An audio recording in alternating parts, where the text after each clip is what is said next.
भाजपा 10% और कांग्रेस ने 14% आरक्षण 33% और महिलाओं की बात करती है, तो इस बार ही क्यों नहीं? आप मेरे सामने छोड़ दीजिए। दोनों ही पार्टियां बात करती है 33% आरक्षण महिलाओं को देने के लिए, लेकिन इस बार जो चुनाव देखा गया उसमें भाजपा ने 2 सीटें दी है और कांग्रेस ने 6 विधायक। क्या कहना चाहिए?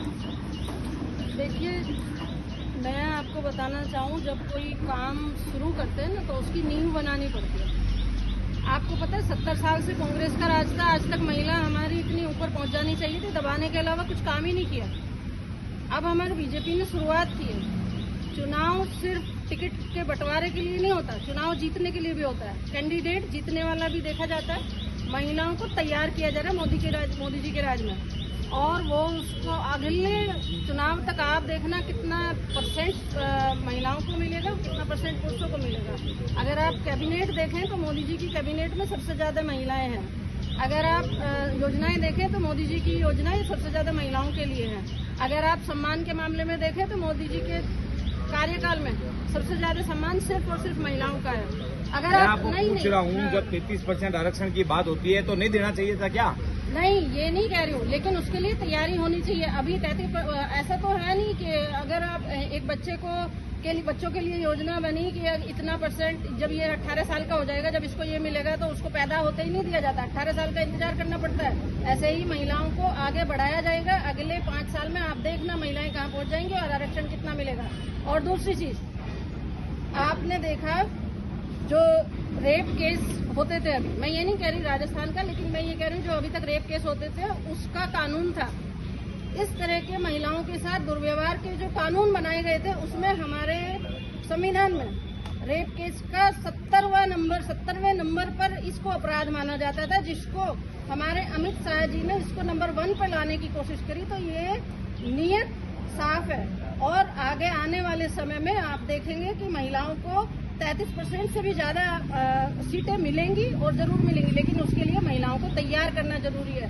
पैदा होते बच्चे को जब हम विकास शुरुआत हो रही है महिलाओं के नाम पे उनको आगे बढ़ाने की, तो थोड़ा समय तो लगेगा, लेकिन अगले 5 साल में हम पूरा विश्वास कर रहे हैं कि 33% से भी ज्यादा महिलाएं हमारी आएंगी।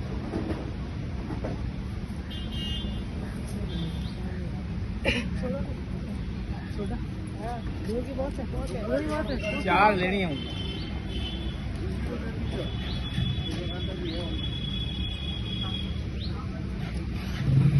बताएं, जब 33% आरक्षण की बात होती है, मैं भाजपा या कांग्रेस की बात नहीं कर रहा हूँ या किसी पार्टी की बात नहीं कर रहा हूँ, होना चाहिए था या नहीं होना चाहिए था? मैं ये 3% आरक्षण कौन लेके आया? हमारे मोदी जी लेके आए ना, कांग्रेस तो लेके आई नहीं। तो जब 33% आरक्षण लेके आए हैं तो उसको भी आगे महिला को आगे करेंगे। हर जगह महिलाएं आगे। आज हमारे देखो सूरसागर की विधायक थी सूर्यकांता व्यास, उतनी ओल्ड होते हुए भी अभी भी देखो उसे उन्हीं के पसीनों पर हम चल रहे हैं। तो मोदी जी कहीं ना कहीं महिलाओं के लिए बहुत कुछ कर रहे हैं। निर्मला सीतारमण जी को देख लीजिए, पूरी अध्यक्ष वो संभाल रही है। द्रौपदी मुर्मू को देख लीजिए, जिसको आज राष्ट्रपति बनाया है, काफी महिला को दिया है। आप ये मत बोलो कि कांग्रेस की 6 सीट हो गई और बीजेपी ने 2 सीट दी, इसके आप उदाहरण उठाइए। आप महिलाओं के बारे में सोचिए कि मोदी जी ने महिला को कहाँ से कहाँ दर्जा दिया है।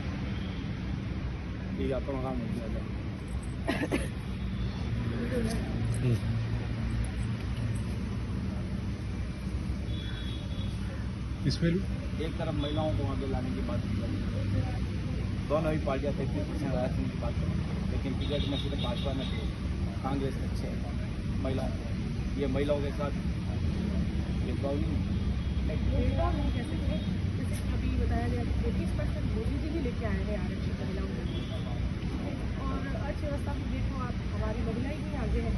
मोदी जी हर भाषण में कहते हैं कि महिलाओं को ही आगे आना चाहिए, महिलाओं को उत्साह बढ़ाते हैं आगे आने के लिए, और महिलाएं आ भी रही है। जैसे कि अभी राष्ट्रपति बनी हमारी विधायक जी, हमारे जो राजस्थान जो खुद विधायक है वो भी एक महिला ही थी इतने सालों से कभी कांग्रेस के राज में कभी कोई महिला ऐसी आगे नहीं आ पाई है जो अभी आ रही है। जैसे मोदी जी ने सम्मान बढ़ाया, इनको आगे बढ़ाया कि नहीं महिलाओं को आगे आना चाहिए, और हुआ है। अभी धीरे धीरे मोटिवेशन दे रहे हैं मोदी जी इनको, महिलाओं को अपने भाषण से, अपने लाइफ से आ रही है जैसे जैसे, और थोड़ा समय लगेगा, जरूर महिलाएं आगे आएंगी।